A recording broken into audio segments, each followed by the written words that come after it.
Good evening, everybody. Happy Tuesday. I am Johnny Podcast of the Podcast Super Friends, and the five of us are here today to talk about a lot of different topics. But I think what we're going to start with is Matt. So graciously came up with a really fun title: "What to do before you get podcast married," meaning starting a podcast with a co-host. Now, the five of us are producing shows of all different types, but something that we've all come across is some guy or gal coming across our desk saying, "Me and a buddy want to start a podcast," and we all collectively, our shoulders get tight and we go, yes, because that sounds awesome. It's probably going to be really fun. You guys are probably great friends, but also we've seen these crash and burn time and time again, some more intimately than others, and we can dive into those experiences. But before we dive into discussion, we will just lead off introducing everybody. Matt, please.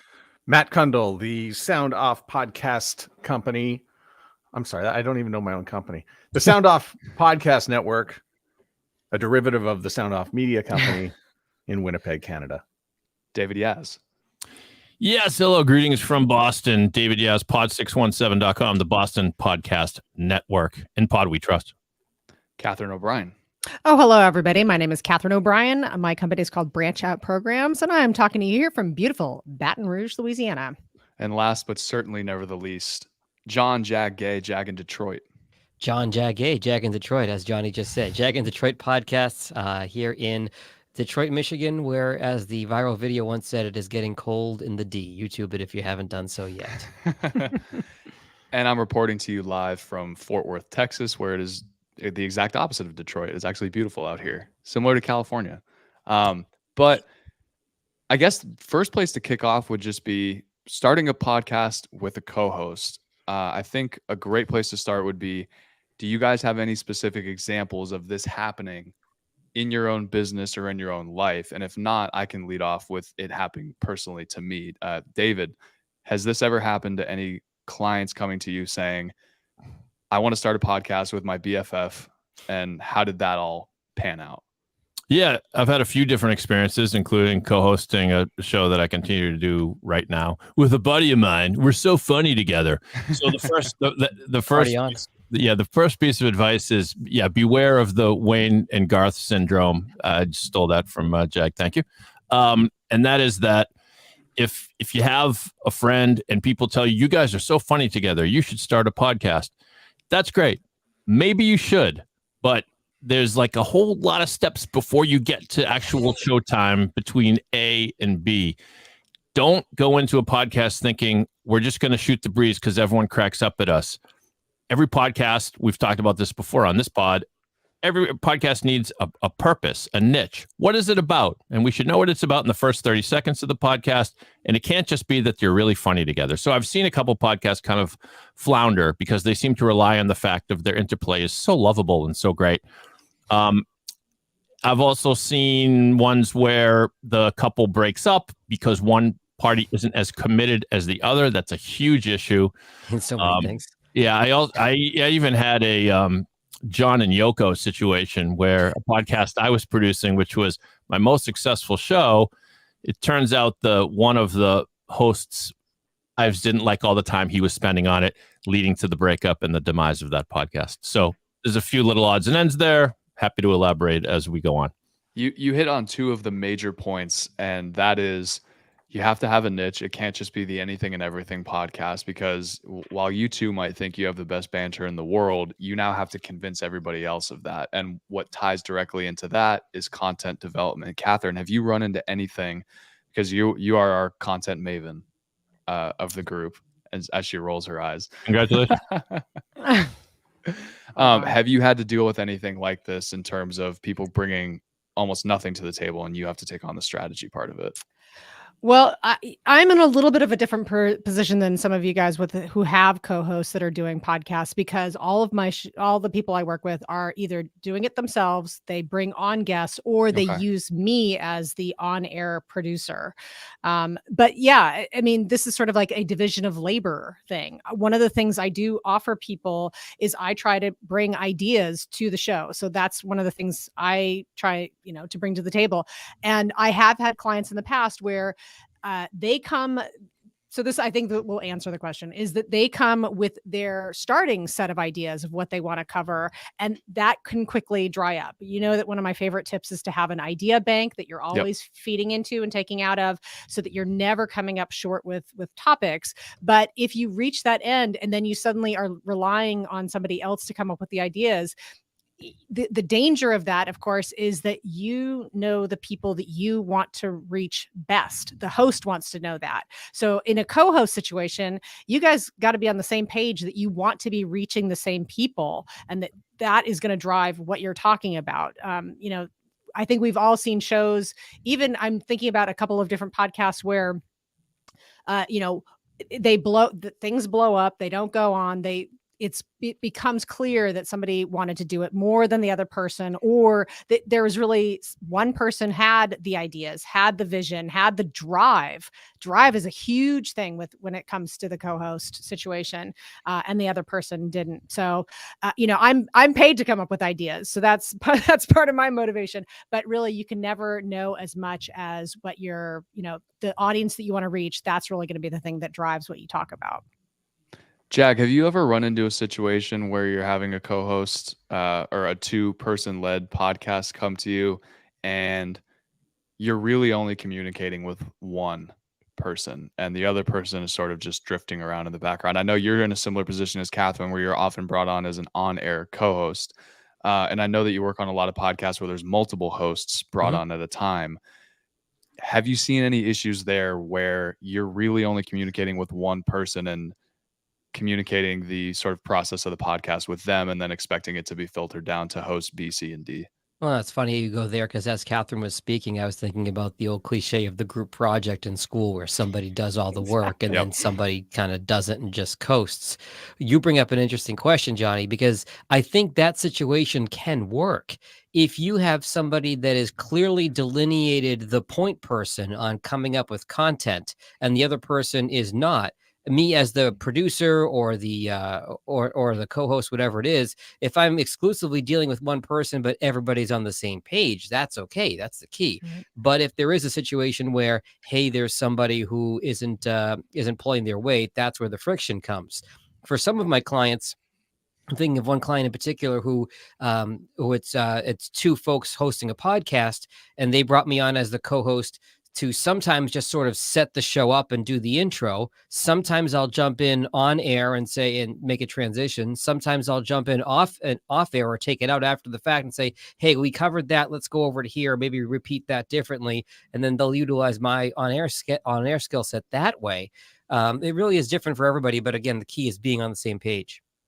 And Matt, tying the entire group together, consistency of release is something that I think is very important. Can you expand on that a little bit, of how important it is to make sure that both hosts are scheduling time together to record, making sure that they're both making this podcast a priority? Yeah, obstacles, and sometimes life gets in the way. So let's say a baby shows up and in one person's life, and that really can disrupt the schedule. It could be somebody moving away. We had a case with Writing Class Radio where one of the hosts moved to Madrid, but they still managed to stay consistent and get their releases out on every second Wednesday, which is what they wanted to do. So, but you can see how this stuff, falls apart, where, we didn't have time to get together this week to do it. So how can you make that accommodation in order to stay on schedule and to get your episodes out in time? It is a commitment. And so if you're one person and you're scheduling, an interview show, that's pretty easy. But now you've got two schedules to work with, and so that sort of doubles the difficulty in a recording schedule. It really does. And there's a couple more points that I want to hit on, because I actually made this the topic of a newsletter probably a week or two back. And we hit on everything that I touched on there, but the last thing is you guys need to determine who is handling the technical side of things. It's one thing to sit down and develop all this content, have a great concept, and talk to each other, have all this great banter, but now we need to get it out to the world. And I'll use a personal example. So early on in my podcasting career, my roommate and I started a podcast, and it was sort of a podcast of convenience. We had really great banter. We both wanted to do this. I had all the equipment. and we were living together, so we could sit down and record at any time whenever we were home. So it was awesome, and it was a really fun time. But as time went on, it started to become and he's still one of my best friends to date. So this wasn't like a deal where we don't talk anymore, and the podcast led to the destruction of our relationship. It just kind of will we meet him at your upcoming wedding? He will be there. Excellent. And it just kind of fizzled out, and there's no hard feelings about it at all. But I was handling all of the equipment. I was setting up all the recording. On top of that, I was coming up with the majority of the content. Granted, he was amazing behind the microphone. It could just rattle off anything that I threw at him, and he was probably the driving point of why people tuned in, because he was so entertaining. But after a while, the weight of doing an entire podcast for the both of us, on top of the fact that I was trying to build a business as well, it just became too much. And then he moves out, he gets married, things like that, things happen, and the podcast eventually phases out. So if you are going to be starting with a co-host, the things that we all mentioned need to be ironed out: developing content, handling the technical side. And you don't have to learn production. You can farm it out to somebody else. Hire one of us to do your podcast.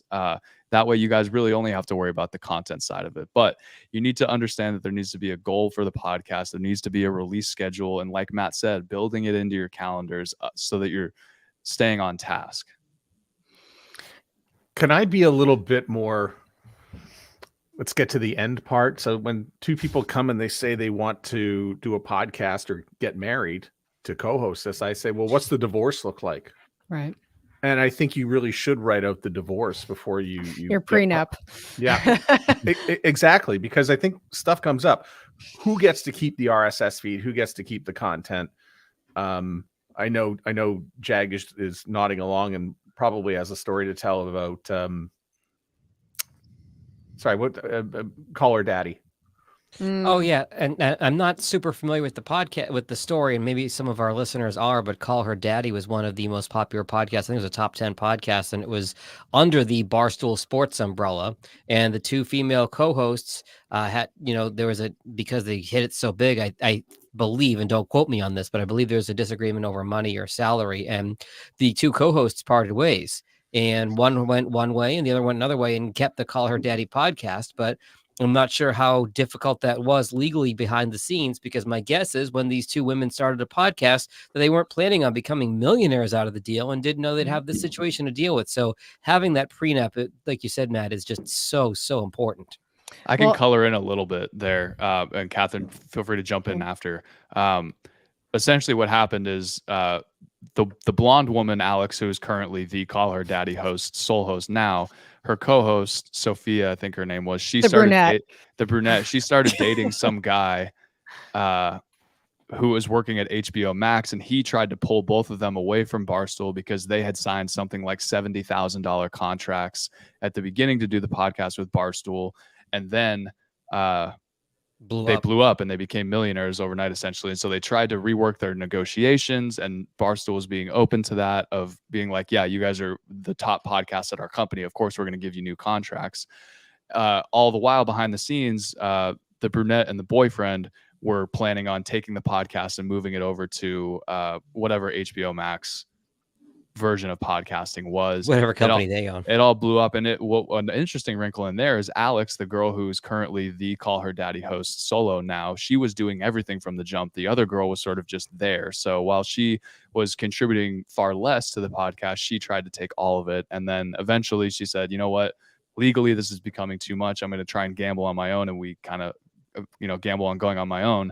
We all saw how that panned out. Everyone knows Alex Cooper and Call Her Daddy. Nobody else knows this other girl. Well, and don't forget, Dave Portnoy came in and said, actually, we own Barstool owns Call Her Daddy. And that was like that's right. You are not the owners of this show that everybody recognizes with you. And, back to the prenup idea is, I know that there was in podcasting 1.0, you have to remember, for some people, this is a business arrangement. Mm-hmm. So if things go wrong, who is Libsyn going to say is the show owner? If you have access to the password and a particular email, maybe you're the owner. And somebody who thought they were in a 50-50 relationship suddenly is not. Especially, I don't know how some of the other, like the crowdfunding sites might work, but if money is involved, you have a business relationship, and that is going to change the dynamics of all of those pieces pretty fast. Yeah, and what if there's a Patreon where there's, extra exclusive content coming out, and that's a lot of revenue that's coming in? Jack, go.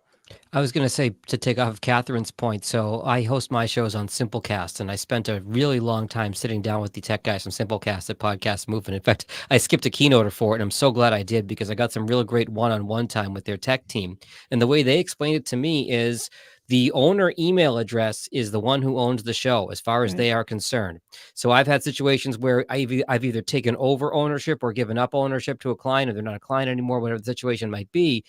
So from Simplecast's perspective, as the host, they need an email from the host or from the new host saying, we want to change this show, and they need confirmation from the other email. So they need to have all their ducks in a row, and they keep everything on file. So if there's any question about it, it's all, so they have a paper trail based on who owns the show. So you want to think about that from the technical hosting perspective, as well as the point everybody else has been making, of course, about the financial perspective. Exactly.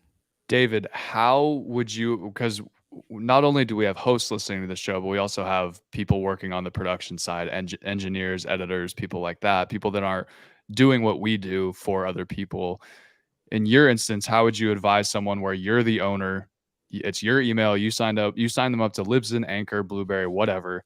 They're not exactly tech savvy, so they're having you handle all of the editing as well as uploading and management, release, things like that. Then they have the divorce. How would you handle that? Because you don't want to get stuck into a legal battle. I'm gonna ask you to dust off your law degree. Well, how would you handle that? Because you want to remove yourself from any potential issues, because you got to get on with your life. Yeah, I guess it depends. The super safe thing to do would be to have it in writing beforehand, but if we all are honest about things in the podcast world, that usually doesn't happen, because you usually just want to get rolling. The podcast business is still kind of an informal one, and usually you don't have to deal with this stuff. But if and when you did, I can tell you the divorces that I've had, the way it usually pans out is you end up having a closer relationship with someone. It's usually one of the two people that comes to you first. And then that kind of sorts itself out. The absolute worst nightmare scenario would be if they're both going to you, and at that point, I hate to sound defeatist, but I think you wash your hands of it and you say, I'm sorry, I worked for you, you paid me to produce this podcast, I'm done, you figure it out. Tag them both in an email and say, here's the login info. Do with it what you will. Give them all the audio. Here it is. Whoever reads it first and changes the password. Don't drag us into it. I think that's the only way to go. Matt, having that conversation with people, because a lot of us as producers, we want things to be flowery and sunny. We want this all to work out because we get paid ultimately to produce the podcast. So we want to paint things in as positive of a light as possible. However, you took the more realistic approach. You're clearly the most mature of the group, and you're saying, what if this doesn't work out? How have those conversations gone in the past? Have they soured the potential starting point? Have they led to an ultimately successful podcast? Is there anything in there?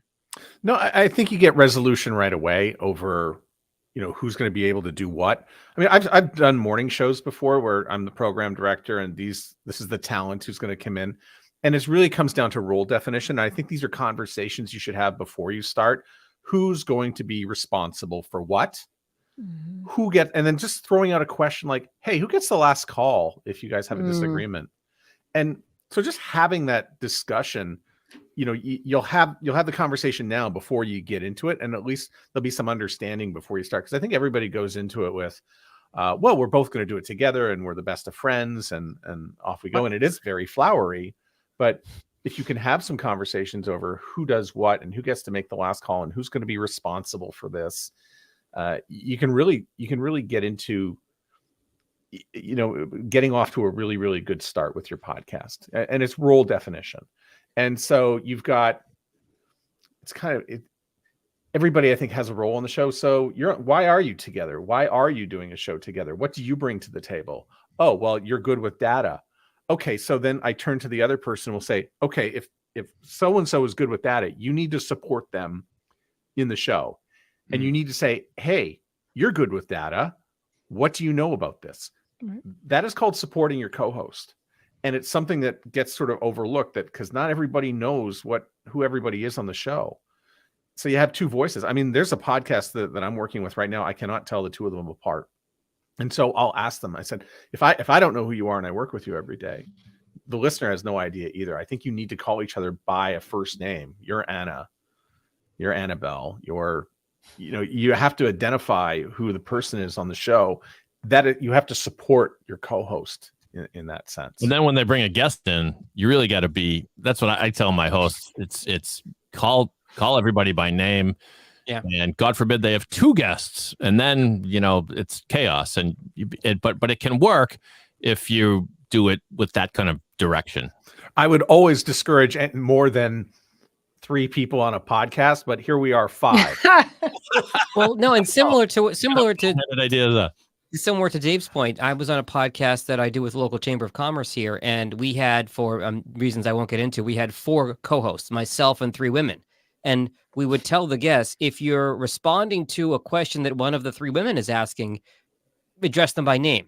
Great question, Catherine. Thanks. Okay, thanks, Johnny. Whatever. I'm calling Johnny woman, but that is all the way to do it. Because if I'm asking the question, I'm the one guy. Obviously, that's easy to differentiate. But if you've got 3 women with similar sounding voices, you've got to differentiate on that show.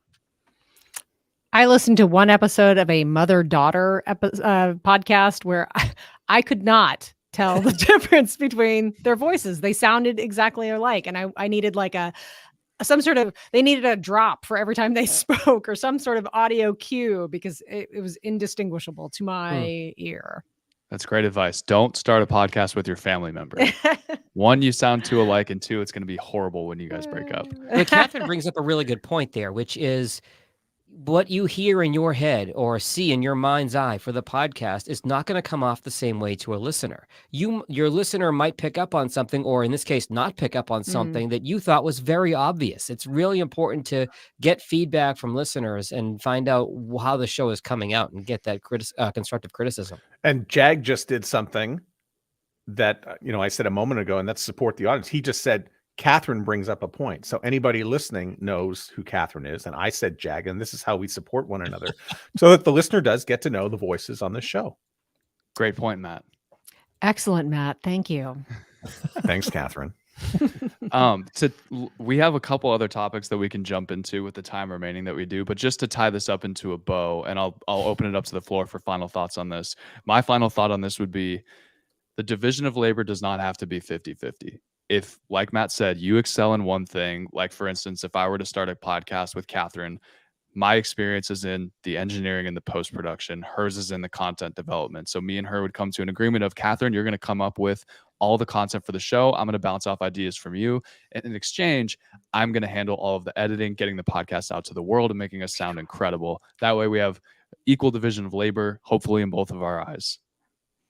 And, Johnny, great point, Johnny podcast.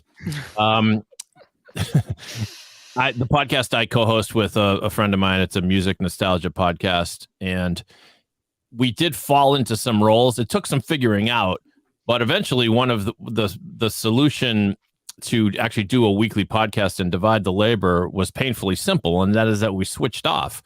And in sort of parallel with that, I don't want to get into this whole thing because it's not a plug for my podcast, but we did something different on the off weeks. The off weeks, you kind of knew this is a Dave week and this is a Milt week, and maybe it's as simple as that. But I agree, and we all hate to think about the divorces. I know you're going to get to some other topics, Johnny, but don't forget to share feedback along the way that with your co-host. Things that if you thought there was a moment that didn't work, tell that person. But in like manner, celebrate the wins. It's supposed to be fun. Sometimes I get a text from my co-host saying, God, I really love our pod. And maybe he's the only one that does, but still it really makes you inspired to do more. That's all. I'll come back to a point that Rob Walsh from Libsyn made at Podcast Movement last year in 2021. And that was reasons that podcasts either pod fade or just end. And keep in mind, this is now August of 21 that we were having this conversation. One reason is they are misled about whether they're going to make money. And after about a year or so, they say, hey, we're not making money at this thing. They did not listen to Matt Kundle, and they end up stop doing the show. But another key reason is, like we're talking about here, a divorce. There's a falling out with the host. Either it's a friendship falling out, a work falling out, for all of the reasons we've just discussed over the last 25 minutes. That is one of the top reasons that a podcast will end, is some sort of disagreement or falling out between the hosts. So it's a real thing, and I'm glad we're addressing it today. Or both, John Jag, Jay in Detroit. The one co-host has an expectation and the other has a different one, because I think that's common. It's like, well, I thought we were just doing this for fun. It's like, well, maybe you are. I'm trying to get out of my job, and this is going to be my big ticket here. Right, yeah. Catherine, Matt, final thoughts on this? You don't have to have final thoughts. I'll throw out again, just just keep in mind there is an ownership component that you should be mindful of, especially if you're AIM, or if you are successful in monetizing, then just to know that you want to make sure that you have those that relationship clearly defined and understood by everybody. Don't let things get to a point where you're going to have a fight. I think you got to air it out early. I think it's one of the things that I took from working with morning shows and having a regular meeting. I mean, of course, it was every day at 10 a.m. But but have it out and say, if there is a problem in the show or in the process, don't let the resentment build up. Just get to talking about it and resolve it quickly. And that way you don't have the big blow up. Matt Kundle, part program director, part marriage counselor. Oh, listen, you got to be to be a program director at a radio station. You're a psychologist. You're a therapist essentially every day. And listen, I mean, in radio especially, I think some of the best morning shows you have a codependent relationship with your morning show partner. In podcasting, you don't have to be there at the same time every day. Yes, we want to release these episodes consistently, but make it an interdependent relationship if you can, not a codependent one, because things will build up and so will the resentment. So Matt, if we're gonna have a big blowout, though, should you do it on the air? Is that just good? That's good content, baby. That's conflict. It might be. It might be. Hey, go ahead and record it. See what happens. So the plan was to do this topic for the full hour, but an article came out just today that all of us were emailing or tweeting about, and this is not your typical company X has acquired this podcast, or Joe Rogan has done something stupid again. Podcasters, this is the title of the article. Podcasters are buying millions of listeners, raising questions about their marketing tactics. And the meat of this article is saying that companies like iHeart are placing podcast advertisements into banner ads of mobile games. So if I wanted to open up a loot box to get 3 more coins to unlock a new car for my stupid finger racing game, I tap that ad. You're speaking Swahili to me right now. I tap that ad and a podcast starts playing, and it probably has a countdown 5, 4, 3, 2, 1. Then I can tap the X rapidly and get out of it and continue playing the game. I've got my coins. That's now being counted as a podcast download. And this article is sort of just talking about this. And Catherine, you were the one who presented this to the group and we're tweeting about it. What the hell is going on here? You're asking me, and we should give is the author of the post is Ashley Carman? It is from Ashley Carman of Bloomberg. Yeah, just to give credit where credit is due. She was at Hot Pod, I believe, before. She's a fairly well-known writer in the space. Yeah, she covers a lot of. She's broken several podcasting big pieces of news. Well, okay, so my question is this: this is pay for click? How? Or let me phrase this as a question: how is this not a click farm operation? How is this not? It's being said as if it's a marketing campaign, but you're enticing people for a non-podcast episode listening reason to download your podcast, and that is being counted as a download for the purpose of gaming your numbers for getting paid for your ads for clicks. It's beyond. It is totally beyond in my mind. And what I'm also I don't have this quite thought out, and maybe you all can help me do this, is I'm really getting very tired of people who are supposed to be leaders in our industry who are doing things that they don't add, that they are not being transparent about. It's not an ethical thing to do. If somebody Names, give got us names, call them out. if somebody got up onto a stage at a podcasting conference and said, "We pay to get the number of downloads that we have," no one would accept that. That would be totally unacceptable. Yet that's exactly what companies are doing. So this was just sort of once again a little bit of a disappointing, but probably not surprising. You know, I'm the one who always says, whenever I hear people's download numbers, I just think lie. That's my first thought. But now, now that it's being exposed, yeah, these are being paid to get these download numbers. It makes it totally meaningless. Jag, how's that? You're a friend of Hold on. our boys over at iHeart. You've got always lots of positive things to say about them. Is this surprising to you in the least? What are your thoughts? Johnny, for anybody who's new to the show, Johnny's being sarcastic, and it's rare that I pass up an opportunity to dunk on my former employer. This actually tracks with something we talked about last month that was one of my key takeaways from Podcast Movement this year, that iHeart is not selling branded podcasts to companies based on number of downloads. They're not selling it based on production costs. They're eating the production costs, and they're essentially selling the podcast as an ad buy. And they're saying, hey, we're going to have you buy so many impressions across our different platforms, and then in exchange, we'll produce the podcast for you. So that left me thinking, okay, well, what does that mean? Does that mean, okay, in-app ads? That, of course, means over-the-air radio ads. Does that mean outdoor billboard ads? Clearly, we've now broached another topic here, which is, if this is true, it's pretty sketchy. I think this is one of those situations, and maybe I'm being, overly optimistic here, but people's BS meters are high. These things tend to find a way to even themselves out. There's always somebody trying to help you game your way to the front page of Google.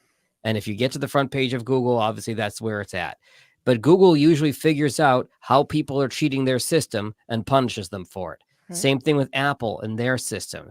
I think if this is as prevalent as Ashley Carmen says it is, this is going to be quickly course corrected by the industry. And I think we'll be out of this little hiccup soon. That's my personal opinion. I could be dead wrong. Matt, you just pulled up a clip of the article. Do you want to read that out for our audio only listeners? I did not bring my glasses, but I can still try to squint through this. Podcasts typically rely on downloads as the primary metric for ad sales. When an individual taps on an in-app play button on their mobile device, an entire episode begins downloading so that they can listen to it, even in the absence of a good internet connection, say on an airplane or in the subway. An episode's ads are inserted at that moment of download, meaning that even if a consumer only listens to 10 minutes of a 30-minute show, the mid-roll ad at the 15-minute mark is often ready to be heard, not to mention counted by the sales team. And that leads into a quote that I have from the article where they, the author of the article reached out to someone named Larry Chiagwa, who is a marketing professor, and he said, quote, "Not all impressions are created equal. I'm not saying that this tactic is not ethical or illegal, but it raises issues. If someone is trying to play a game and that's the purpose of this interaction, they may just be eager to play the game and are not interested in the information being shared." I would disagree with Master Larry, Professor Larry over here. I would say that this is absolutely unethical, because if I'm a company reaching out to a podcast and saying, I'm going to pay you $10,000 to advertise on your podcast, and the host come back and says, we're actually going to charge you $20,000 because our downloads have spiked over the last 6 months, but we're not going to tell you that half of those downloads came from that we planted the ads on Subway Surfer like iHeart did over there. And I would say that's extremely unethical. And for him to say that he doesn't, for him to play neutral on that, I think is just total bull. Yes. And so, I mean, listen, we're disappointed because, there's trust in the podcast space, and it gets eroded every time something like this comes up. What are we supposed to do? We're supposed to, I heard that podcast ads were fraud. That's what we have to put up with that. Right. We didn't do that. But if you're an advertiser, you should be horrified I mean, you should be livid, about something like this. I mean, it's fraud. It's what it is. You're gaming the system and you're running the numbers up. And, like that piece I just read, the mid-roll didn't get to the ears of anybody. But you're still paying for it. And someone's paying for that. Matt, it's a great point, but you just kind of hope that you reap what you sow eventually. And there are advertisers that make buys just simply based on download numbers, but there are also a raft of advertisers that, when approached by a podcast saying, "Would you like to advertise with us? Here are our download numbers. Look at them." Well, if I'm the advertiser, the first thing I'm probably going to want to do is listen to the show. Is it a good show? What kind of followers do you have? What kind of feedback do you get on the show? What's the show about? Does it, even if you can't give us numbers, do you suspect that the audience is similar to the one that we want to reach?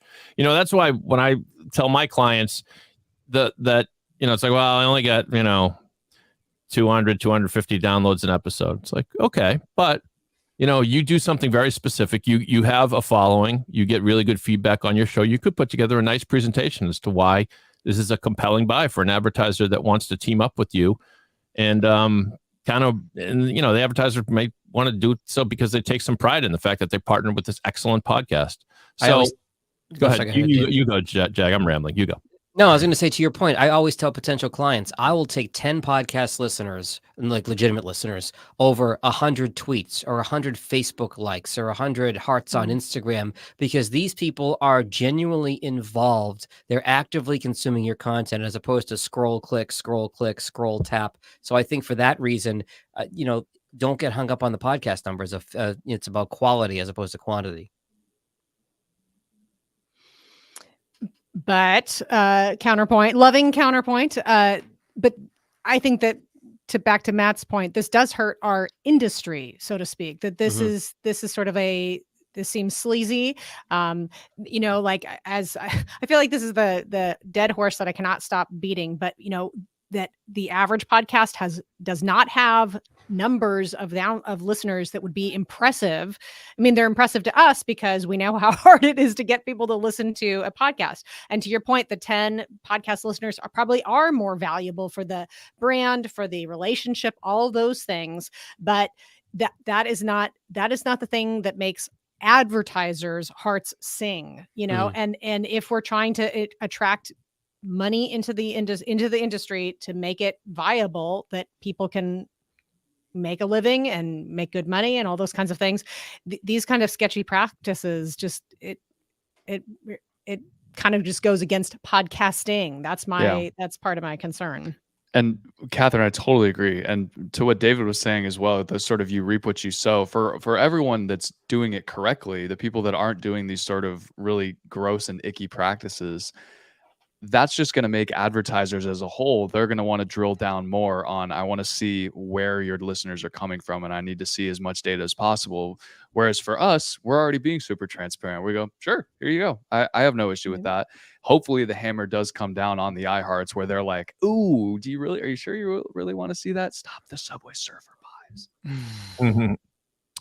I mean, so hopefully it I don't want to say hopefully it hurts them, but hopefully it course corrects the people that are not being ethical about this. Well, this is a very new story, so we'll wait for comment from the people, the players in this.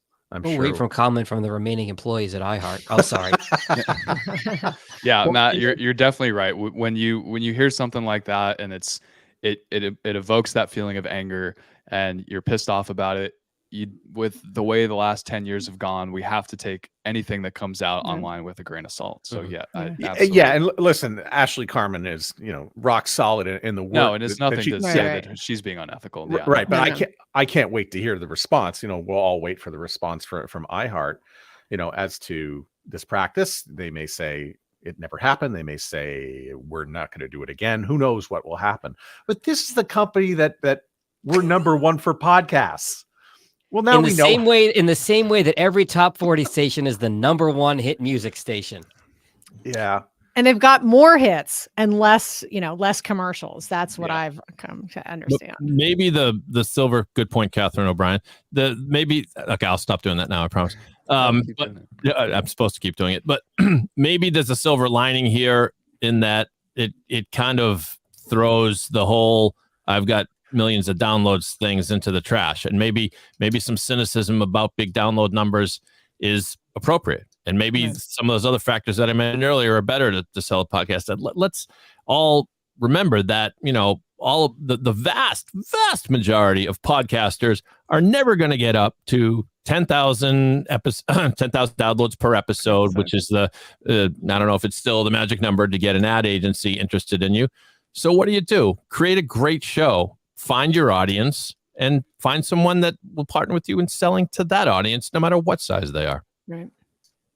The sponsorship versus the advertising model. That's absolutely true. David, yes. Thank One you. of my favorite. One of my favorites. Let me just, Jag, I'm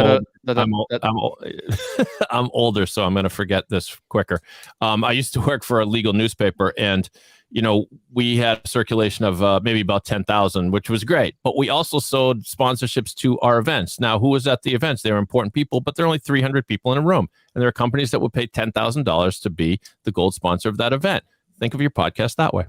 It's a great way to look at it. Good way to think of it. An example that I may have mentioned on the show before is Joel Saul-Sehy, who does the Stacking Benjamins podcast, used to be based here out of Detroit.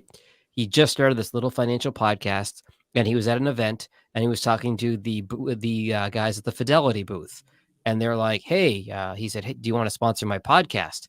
And podcasting was pretty new back then. And the guy from Fidelity said, okay, what's that going to cost us? And Joel said, I don't know, $100. And Fidelity said, $100? Sure, here we go. So now he is the Stacking Benjamin podcast, sponsored by Fidelity, and got a ton of street cred in the financial industry by doing it. Smart. Oh, yeah.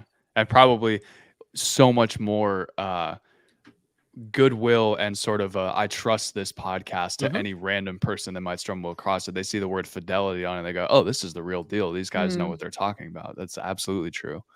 Okay, so we've hit on marrying your co-host and starting a show. We've talked about people gaming the ad system, and we'll sort of sit on our hands and see what the fallout of that, if any, happens. Johnny, can I have the panel rate my tweet? Yeah, we would love to. Oh, yeah. So I put a very careful Boston reference into this. I can't. I gotta move my screen. You I can read this. You want me to read it, Matt? Everyone's laughing except me, so I've been aged out of. Oh, this Matt, show. I'm sorry. I don't mean to start. You want to read it? No, go ahead. Okay. Matt Kundle tweets the following: at iHeart Podcast, meaning of course iHeart Radio Podcast, is the Rosie Ruiz of podcast. Now that is brilliant, Matt, and I know Jag and I know who Rosie Ruiz is, but I don't know if the rest of the world does. So I think I do. I want to make a her. good get. Is this the person who jumped into the Boston Marathon or took the subway or something like that and cheated and both? Both. Okay. I just pulled her up on wiki. Wikipedia. It says Rosie. It says Rosie Vivas, not Rosie Ruiz. But she I guess she got married, although I don't know who would marry her. But yeah, she was a Cuban American fraudster who was declared the winner in the female category for the 84th Boston Marathon in 1980, only to have her title stripped away 8 days after the race when it was discovered she had not run the entire course. Who won the race? Jackie Garreau, right? Right. And so shout out to Benoit here in the stream who mentioned Jacqueline Garreau as the winner. So, but that poor girl, she crosses the finish, and they tell her she finished second, and she seemed to be somewhat happy with that. But she got her wreath and her crown, as it were, like a couple days later when the photos emerged of Rosie getting off the subway. The gall of that woman. Yes. So iHeartRadio, there are big parallels, Matt. Good call. Jacqueline Garreau from Montreal. Oh, there we go. Look at us coming full circle. Look at that. A Bostonian celebrating somebody from Montreal. Stranger things have happened. Okay. We've got that out of our system. Yes. Yes, Jag. So we're going to cover 3 topics today. This will be our final topic to bring us home. Congratulations, one, to Jag in Detroit for restarting the Jag Show podcast. Woo whoop.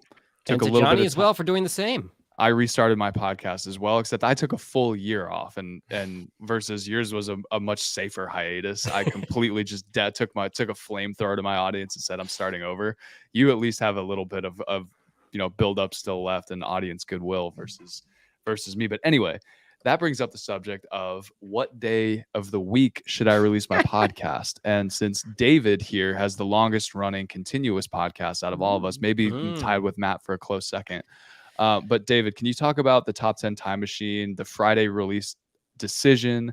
How does the podcast do with a Friday release? Why did you choose Friday? It doesn't have to be some super deep philosophical answer. I know mine doesn't. Yeah. Don't do Fridays. It's probably a bad idea. No, I think conventional thinking in the podcast world is that you actually want to avoid Mondays and Fridays, and Tuesdays, Wednesdays, and Thursdays are the best, simply because people are more in the flow of the week, etc. They're more in their routine. A lot of people listen on their morning commute. But ours is an entertainment podcast. It's for fun. And so there's some symmetry to us releasing it on Friday. So it's out there Friday morning. So you see it pop in your podcast feed, and maybe you'll listen to it Friday afternoon when you're having your Friday afternoon cocktail or over the weekend, leisure time. But the other reason we do it on Friday is because just my partner and I, we record either Tuesday, Wednesday, or Thursday, depending upon where our crazy schedule is like. So we kind of have to do it Friday. But one thing I would suggest is, you might want to experiment a little bit, as crazy as it sounds, and try a couple different things, because we noticed that certain episodes did really well when released before a holiday weekend. And that led us to believe that maybe people are in fact listening on the weekends. Of course, you can look at your analytics and see what day of the week people listen, because people aren't necessarily all listening on the day it's released. Right. A majority will, but not necessarily a huge majority. So those thoughts are kind of all over the place, but there you go. Matt, thoughts on your release? It seems like your releases are not necessarily weekly. They are. I just had a little hiccup last week. Okay. Namely, it was Hurricane Fiona. So That's a hiccup. That was a little bit of a hiccup. I think it's pronounced hurricane. Yes. Tuesday is generally the day to get the episode out. Okay. And I choose Tuesday because Monday can be a little bit tight. I think Tuesday is quite a popular release day for, I know at Pacific Content, 90% of the shows I produce come out on Tuesday. Tuesday Yeah. morning, I open my podcast feed and listen to all the podcasts, make sure everything came out okay. But yeah, Tuesday is a very popular day. Yeah, I love Tuesday for launching anything new, because it gives you all day Monday to prepare for Tuesday. And who wants to spend Friday preparing for Monday? Nobody. And Tuesday is kind of most people, they get to work on Monday, they're cleaning out their weekend and the other stuff from last week that didn't get finished. And people come in Tuesday, and I get bombed with new, ideas and projects every Tuesday morning. Hey, we're looking to do this. And we're looking to do this. And I think it's just a great day to start something new. And so and it's also a great day to market. A lot of people are still planning out their week at that time. And so if you put the episode out Tuesday and you start marketing it, people can budget the time to get around to listen to the podcast. Now, I'm not taking anything away from Thursday. Thursday is also a great day. But the thing about Thursday is people's weeks are already set and determined. Thursday night, especially if you've got kids, there's parent-teacher meetings, there's the gym class, the football practice, the hockey practice. Everything sort of gets scheduled Thursday. Nobody wants to touch Friday. And of course, nobody wants to bother with the weekends. It's okay to put your podcast out on a Thursday. You just got to market it twice. So, promote it on Thursday and Friday, and then come back and do it again Monday. If you release your episode on Tuesday, you still got to promote it twice. You should promote it on Tuesday, but then come back again on Friday to get those people who want to do their weekend planning. So your release day should revolve as a part of your marketing schedule and your social media scheduling and all that other stuff that you do. Just doesn't really matter that I have one client who insists on releasing on Sunday morning, which, what a horrible time. But it doesn't matter, because on Monday she wakes up and it's already out and it's already on all the apps, and she'll just start marketing then. It's okay. She's hitting the church crowd. Yeah. Jag, congratulations again on the restart of the show. Did you change your release date? Did that factor into your thinking at all? What was your approach when you said, all right, Jag Show podcast is coming back? I think I broke my own rule, and I think I released on Friday last week when I'm typically releasing on Thursdays. Uh, but I think I am of the mindset of, excuse me, Tuesday, Wednesday, Thursday are the better than Monday and Friday, as David said. Matt may be onto something with the Tuesday, but for me, in terms of my workload, if I plan on a Thursday release, that gives me Monday, Tuesday, Wednesday. That gives me some flexibility during the week to read the news, figure out what my angle is going to be, figure out what stories I want to cover. And then I generally record it on Thursdays, and it's only a 5 or so minute show, but it does take an hour or two to produce the audio, produce the video, get it up everywhere. So I try to get it out by the end of the day on Thursday, but then I allow myself a buffer to get it out on Friday if everything hits the fan work-wise on Thursday. But part of the reason I restarted the show was I'm using the show as a branding tool for my business. And I'm now renewed after a conversation actually with Matt and Johnny in Dallas at Podcast Movement this year. I have a renewed energy in focusing on my business and not just doing all the editing and production work. And I'm trying to carve out more time for that, which is why I restarted the show as, school and everything started back up here in the fall. Yeah. I also release on Thursdays, but I think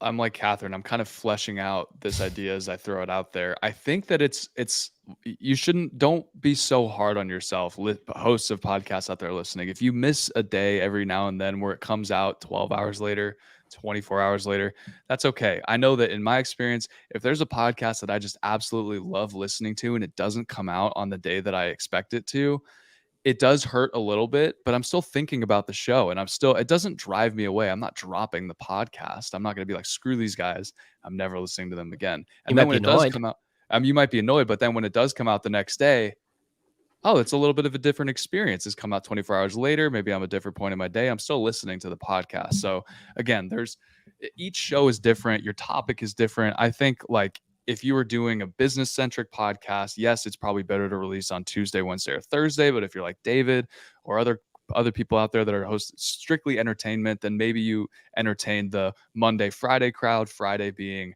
hey, it's the start to the weekend. This is part of your entertainment schedule, your leisure time. Or Monday, hey, put off the feeling of, oh God, I got to go back to work for a little bit and I'm going to enjoy this podcast for an hour. And it kind of makes those Mondays a little bit easier.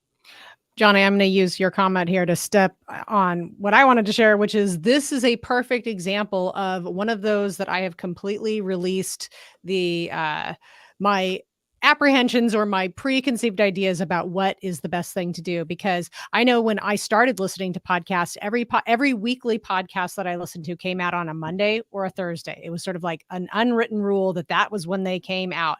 And we listen to people who are saying like, oh, this is the prime time when people are listening to podcasts. Okay, I'm done with all that. I don't.